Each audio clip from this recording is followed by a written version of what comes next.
Hi hello friends, good morning सर्वांना. आज जरा उशीर झाला उठायला, मी विचार केला चला आधी हेअर वॉश करून घेऊया. खूप डेज झाले हेअर वॉश मी केलेही नव्हते.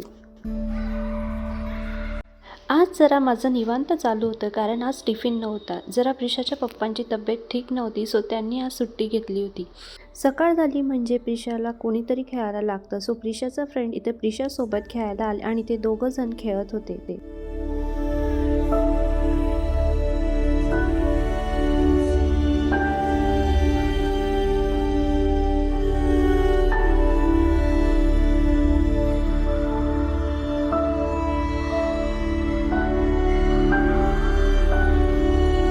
ते दोघं जण खेळत होते तोपर्यंत मी माझे घरातले कामं आवरत होती.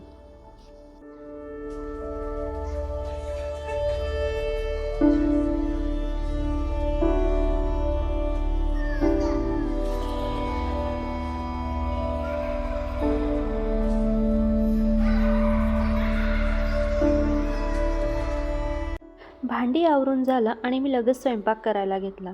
स्वयंपाकात रोज काय करायचा हा मोठा प्रश्न असतो. रोज त्याच भाज्या खाऊन खूप कंटाळा आला आहे. मी विचार केला आज काय करायचं आहे. तर घरामध्ये शेवग्याच्या शेंगा होत्या. मी विचार केला चला भाजी शेवग्याच्या शेंगांची करूयात. प्रिशाला उकडलेल्या शेवग्याच्या शेंगा खूप आवडतात. ती इथे खात होती आणि मला म्हणत होती मम्मा खूप छान लागत आहे. वरच्या डब्यांमधली हळद आणि तिखट संपलं होतं. मी विचार केला चला आधी ते काढून घेऊया, म्हणजे कसं लगेच घेता येतं.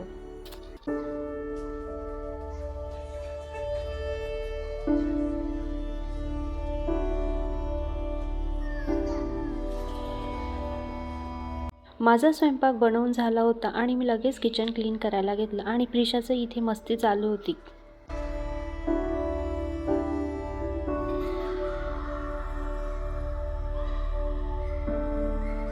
मी रोज किचन क्लीन झाल्यावर खालचं फर्निचर पुसून घेते, म्हणजे कसं क्लीन राहतं आणि जास्त खराबही नाही होत.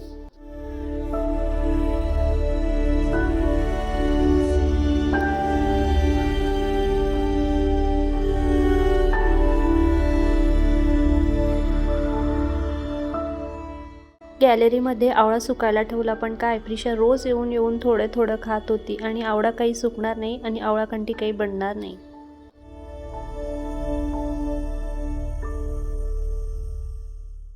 घरातली कामं काही संपत नाही, एकामागे एक चालूच असतं.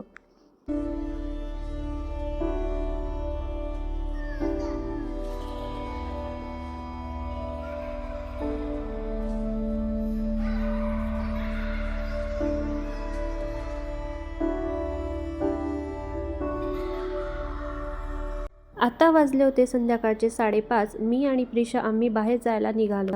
बाहेरून आली, फ्रेश वगैरे झाली, दिवाही लावून झाला आणि लगेच स्वयंपाक करायला घेतला. खूप दिवस झाले पावभाजीही खाल्ली नव्हती. मी विचार केला चला पावभाजी करूयात.